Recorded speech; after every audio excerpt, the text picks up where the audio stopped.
오늘 저희들 읽을 하나님 말씀은 고린도전서 4장 14절 15절입니다. 내가 너희를 부끄럽게 하려고 이것을 쓰는 것이 아니라 오직 너희를 내 사랑하는 자녀같이 권하려 하는 것이라. 그리스도 안에는 1만 스승이 있으되 아버지는 많지 아니하니 그리스도 예수 안에서 내가 복음으로써 너희를 낳았습니다. 아멘.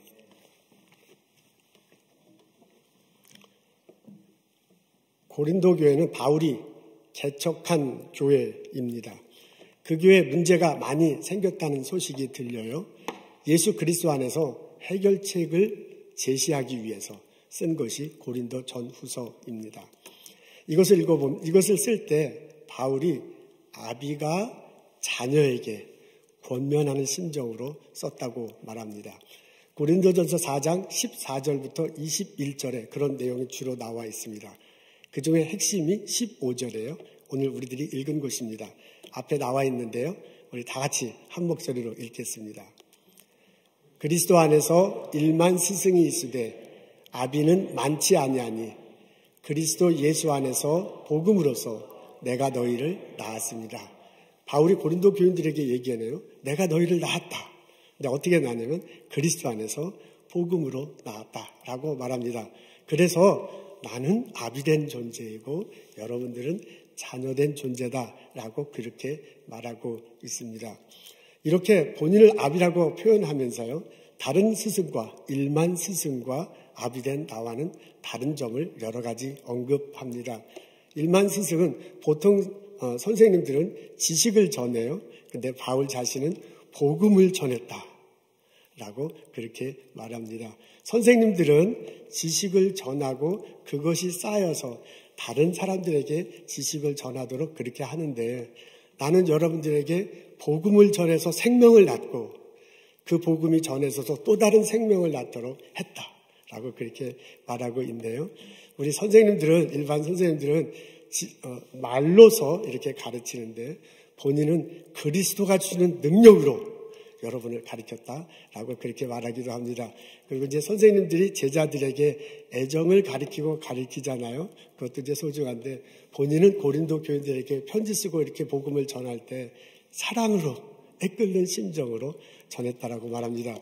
그러면서요, 바울은 자신을 고린도 교인들하고의 관계 속에서 본인을 아이덴티파이 하기를 나는 아비로서 여러분에게 복음을 전했고 여러분들은 나에게 있어서 그리스도 안에서 자녀 같은 존재다라고 말을 합니다. 아비는 자녀에게 부드럽게 가르칠 수 있어요. 그리고 때로 필요할 때는 꾸중을 할 수도 있습니다. 필요할 때는 매를 들기도 합니다. 이 모든 것들이 내가 낳았기 때문에 그렇잖아요. 이 모든 것이 내가 사랑하기 때문에 그렇잖아요. 그런 심정으로 바울이 고린도 교인들에게 편지를 한다고 합니다.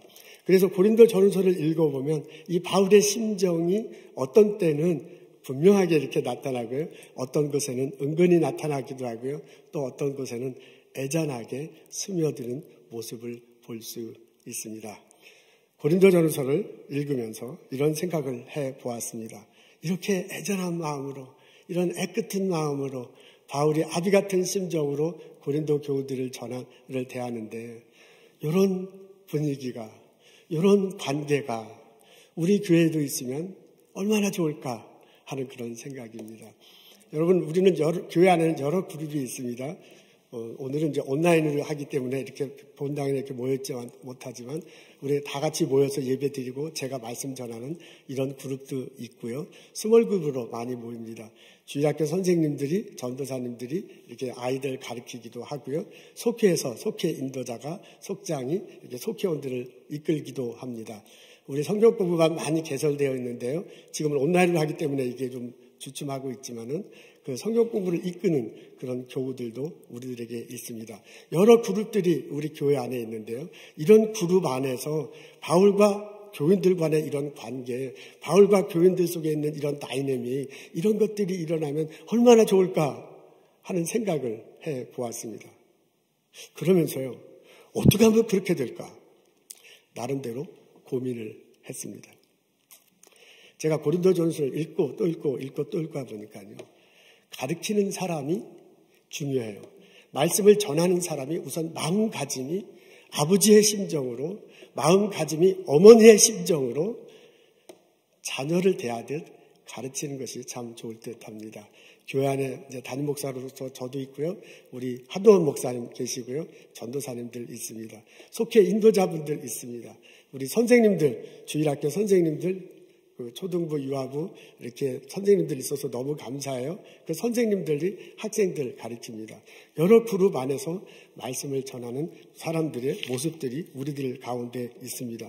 이런 사람들이요, 말씀을 나눌 때, 말씀을 나눌 때 어머니의 심정으로, 어머니 마음을, 아빠의 마음을 품고 전해야 할 듯합니다.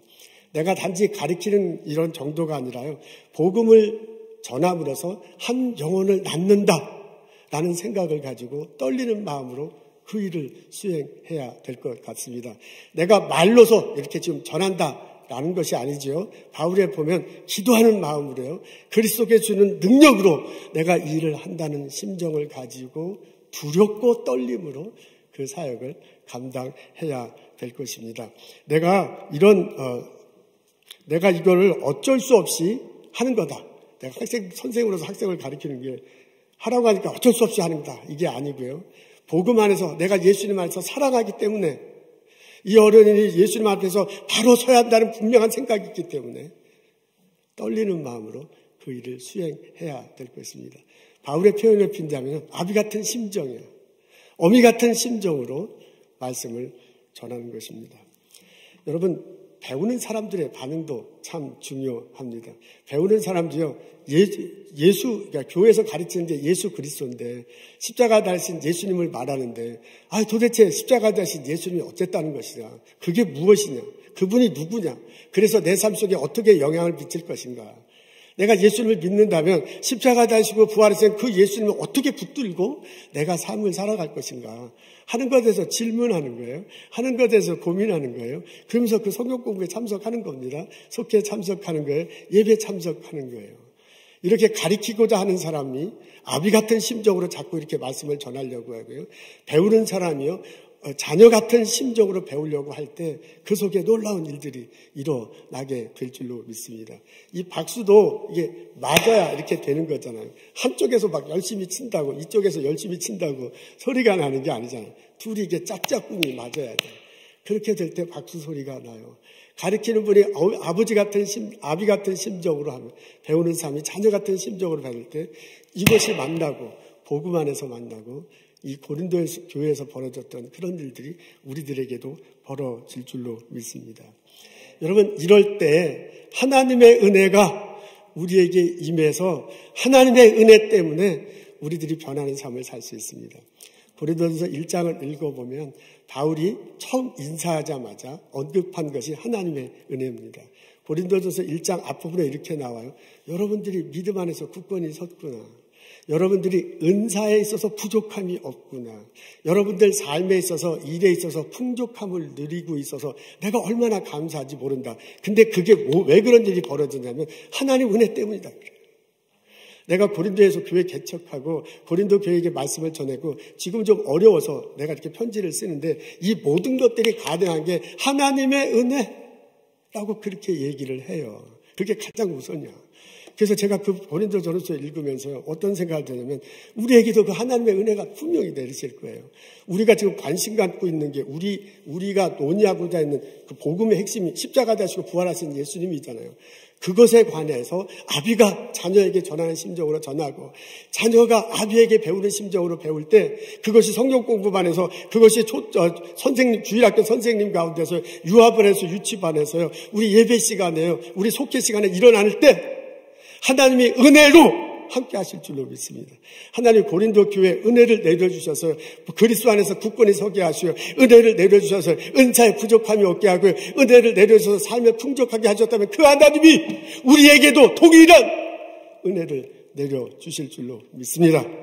우리가 아비 같은 심정으로 가르치려고 하고 우리가 자녀 같은 심정으로 배우려 할 때 하나님이 은혜를 내려주셔서 우리 안에 예수님이 굳건히 서가고 우리 안에, 나 안에 은사의 부족함이 없고 내 삶에 풍족한 삶이 일어나게 될 줄로 믿습니다.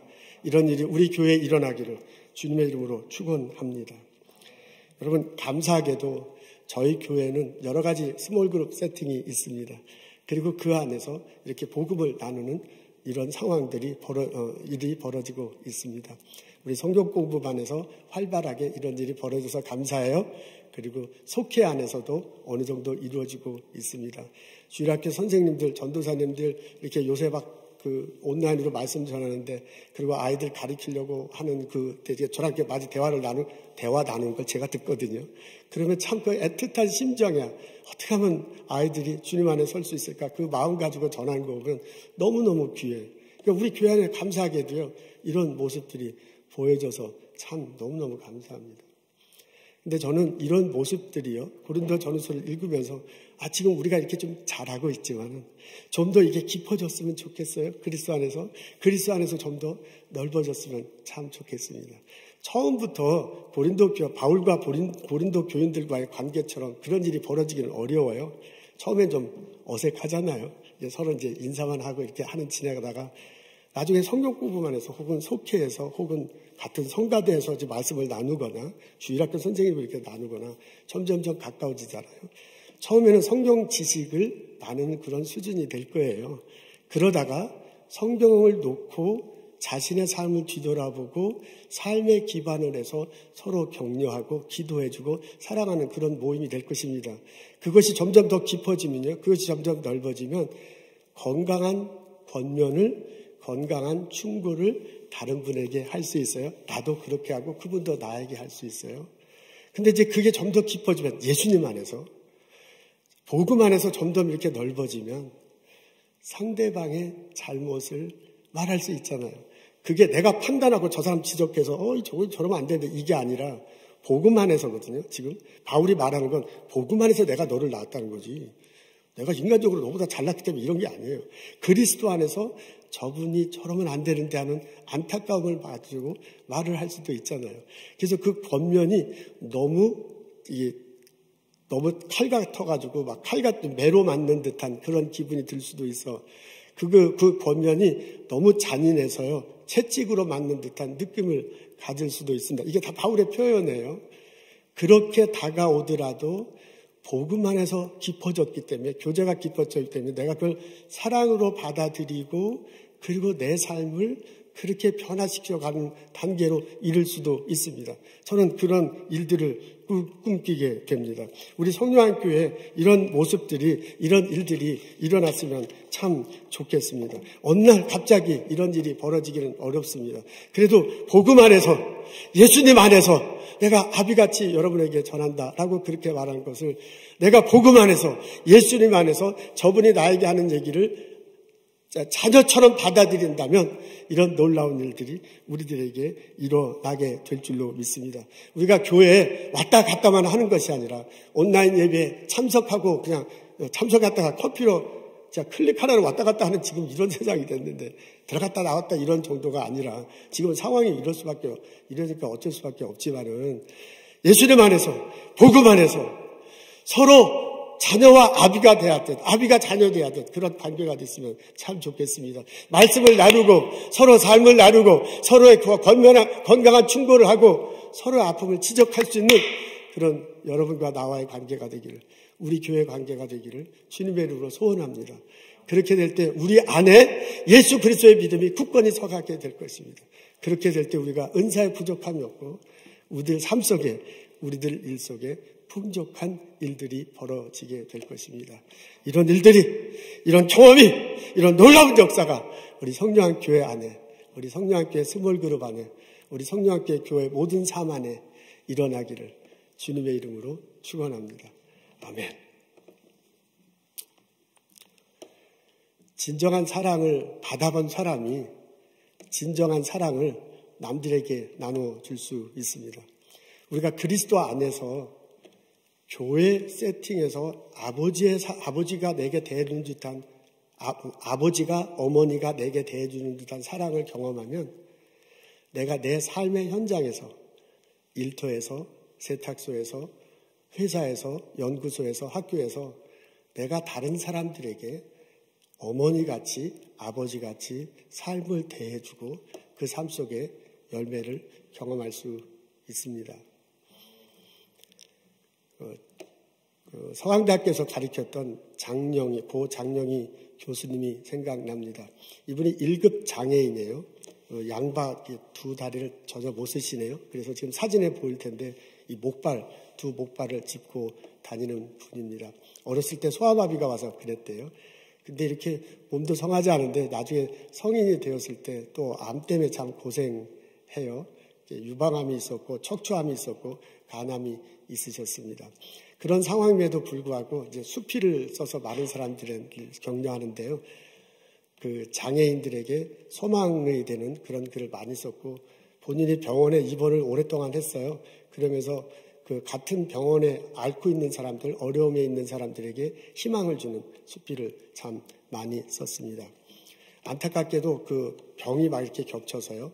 57세의 나이에 2009년도에 이분이 별세하십니다. 이분이 돌아가셔서 장례 미사를 드려야 하는데 그 사람들이 막 거의 2,000명의 사람들이 몰려왔대요. 마지막 이제 장례 미사를 드리는 거죠. 캐톨릭 신자셨어요. 근데 그 미사를 드려야 되는데 대부분 참석한 사람들이 그 학생들이었답니다. 혹은 이제 배웠던 사람들인데 이분들이 막 너무나 많이 울어가지고 좀 어느 정도 좀 안정이 돼야 미사를 드려야 되는데 너무너무 막 울어가지고 드리지를 참 힘들었다라는 그런 대목이 나오기도 합니다.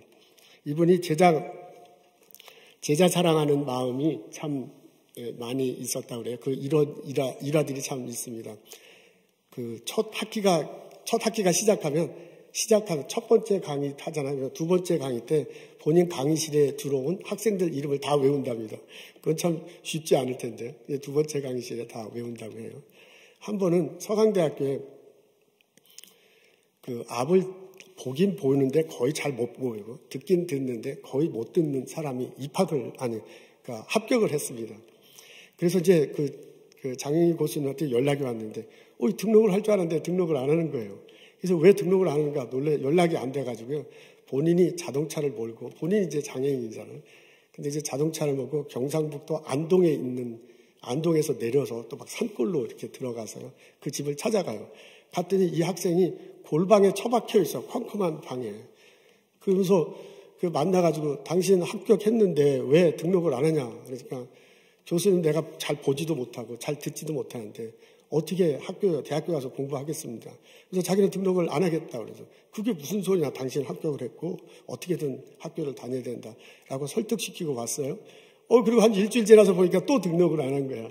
그래서 또 그냥 안동 산골까지 찾아가서 거의 끌어오다시피 해서 등록을 시켰다고 합니다. 4년 동안 공부를 잘 마치고 이분이 이제 지차 부자였을 텐데 공부를 마치고 이제 졸업을 했습니다. 이런 식으로 많은 일들이 있었습니다. 이 장영희 교수님 장례식 때 재단 이사장인 신부님이 이렇게 말했다고 합니다. 학교 교육의 중심은 지식의 전달과 함께 남을 사랑할 수 있는 능력을 키워주는 것이다. 장 교수님은 이런 사랑의 문양을 우리 가슴 속에 깊이 새겨주고 떠나셨다. 이분이 이런 삶을 살아갈 수 있었던 이유는 본인의 성품과 본인의 신앙 때문이기도 하지만 본인이 이런 사랑을 받았습니다. 그런 경험이 쌓여서 남들에게 사랑을 나눌 수 있었습니다. 이분이 쓴 수필집에 문학의 숲을 거니다라는 수필집이 있는데요. 여기에 보면 자신의 스승이자 인생의 은인이라고 말하면서 부르닉 신부에 대해서 말합니다. 여러분 지금 앞에 사진을 볼 텐데 보시는 오른쪽에 미국 분이 계신데요. 그분이 부르닉 신부님이십니다. 1970년대 초반에 이 장영희 교수님이 이제 대학교를 들어가야 하는데 그때 당시에는 대학교에 장애인은 대학교를 못 들어갔대요. 1970년대 초반에 정말 그랬는가요? 근데 공부를 상당히 잘했는데 시험을 볼 기회가 없었습니다. 이분 아버님이 서울대학교 영문학과 교수였대요. 근데 본인이 그 학교 교수이면서도 그 학교에 시험을 못 보는 거야, 장애인이라고.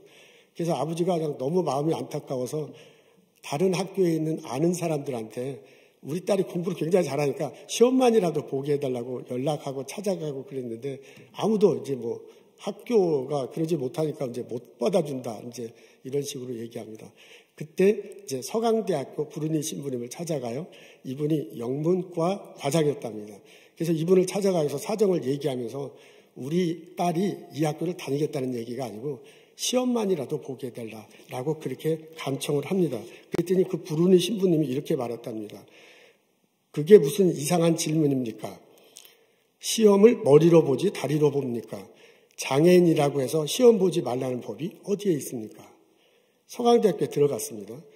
영문학 개론 시간에 부르니 신부로부터 배웁니다. 이제 영문과에 들어갔어요. 서강대는 영문과예요.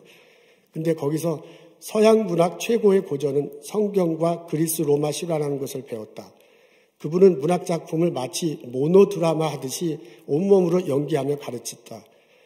프란시스 톰슨의 하늘의 사냥개라는 시를 가르칠 때는 온 교실을 누비며 정말 사냥개처럼 코를 킁킁거리며 다니셨고 라만차의 사람이라는 돈키호테에 관한 연극을 소개할 때는 말을 타고 가며 창을 던지는 신용을 했다.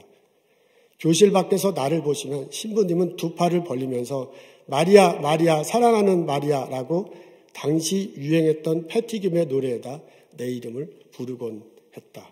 이렇게 이제 학교를 다닙니다. 영문과. 근데 이런 부르니 교수님이 화를 내시는 일이 벌어졌습니다. 당시 서강대학교는 교양 필수 과목으로 4년 동안 계속 체육을 들였다 했다고 해요. 근데 이제 이분 이제 체육을 못하는 거야. 근데 이게 교양 필수 과목이야. 4년 내내 해야 돼요.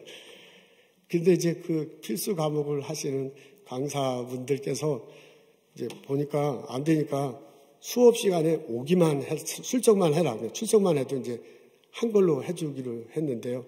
보통 날은 괜찮은데 비 오는 날하고 눈 오는 날이 문제예요. 이 체육을 하는 체육관이 이제 비 오는 날은 체육관에서 할 거 아니에요. 근데 거기까지가 약간 언덕에 있었고 그때 당시엔 다 흙길이었대요. 그러니까 비 오는 날 저걸 짚고서 흙길로 거기를 올라가려니까 제 시간에 못 가는 거예요.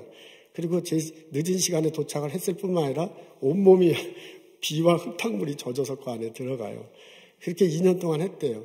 근데 3학년 1학기 때 하는 그 체육교사 강사가 그걸 보더니 그러면 비 오는 날은 안 와도 된다. 비 오는 날은 출석하는 걸로 해주겠다 했대요. 그래서 3학년 1학기 때는 비가 올 때 안 갔어요. 그리고 이제 출석한 걸로 됐는데 3학년 2학기 때 선생님이 바뀌면서 이게 이제 전달이 잘 안 된 거야. 그래서 비 오는 날 안 갔는데 출석을 많이 안 했다고 그 체육 과목에 F를 받았답니다. 평생 F를 처음 받아본 거예요. 그리고 그것도 그렇지만 F가 있으면 장학금을 못 받았는가 봐요. 그때 당시에는. 그래서 장학금을 못 받는 일이 벌어졌습니다.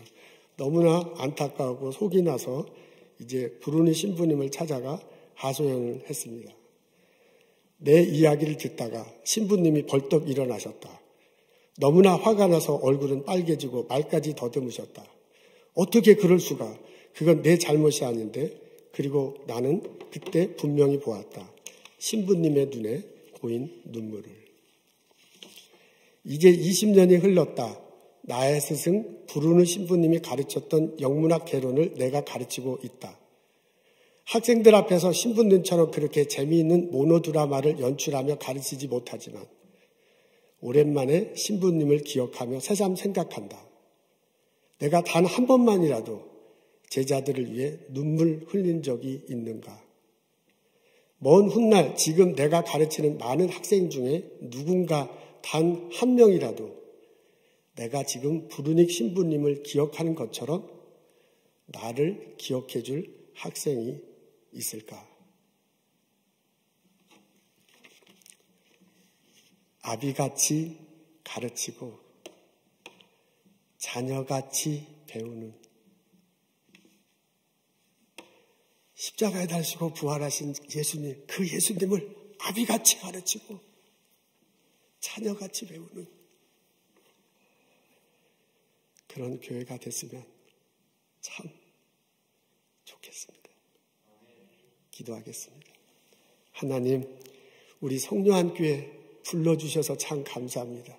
여기서 우리가 서로 다른 모습으로 서로 다른 삶으로 만났지만은 십자가에 달리시고 부활하신 예수님, 그분을 놓고 그분이 누구신가, 그분이 한 것이 무엇인가, 내 삶이 어떻게 변할 수 있는가, 내가 어떻게 그분을 붙들며 살아갈 수 있는가, 우리 아비같이 가르치고 자녀같이 배울 수 있도록 도와주시옵소서. 하나님, 그 속에서 받은 하나님의 사랑이 나의 일터에서, 나의 세탁소에서, 나의 피시마켓에서, 나의 과일 가게에서, 하나님, 나의 학교와 나의 일터와 나의 연구소에서, 나의 회사에서 나타나고 열매를 풍성하게 맺을 수 있도록 도와주옵소서. 나의 삶 속에서 그리스도를 예배하고 나의 삶 속에서 그리스도가 주는 열매를 맛보며 우리가 살아갈 수 있도록 도와주시옵소서. 하나님, 지난주 하나님께서 주신 많은 은혜 기억합니다. 일터에서 열심히 일하며 온라인으로 열심히 일하며 이 땅을 위해서 섬기며 살아갈 수 있는 기회 주셔서 참 감사합니다. 하나님, 특별히 병원과 약국, 의료 분야에서 수고하는 형제자매들을 기억합니다. 잘 섬기게 해주시고 또한 건강할 수 있도록 지켜주옵소서. 저희 교회 어르신들, 장로님들, 권사님들, 평생을 선하게 예수 믿으며 살아온 권사님들, 장로님들 기억하시고 건강케 하옵소서. 은혜를 더하시옵소서. 외롭지 않도록 하나님께서 평안을 주시고 형제자매들과 연락하며 지낼 수 있도록 도와주옵소서. 하나님, 주께서 주시는 것 많은 것 기억하고 감사하며 거룩하게 구별하여 하나님께 드립니다. 저희 예물 받으시옵소서. 마음 받으시옵소서. 예배 받으시옵소서. 이곳이 쓰이는 곳마다 하나님의 영광이 드러나고 선한 일들이 많이 생길 수 있도록 복을 내려 주옵소서. 감사합니다. 예수님 이름으로 기도합니다. 아멘.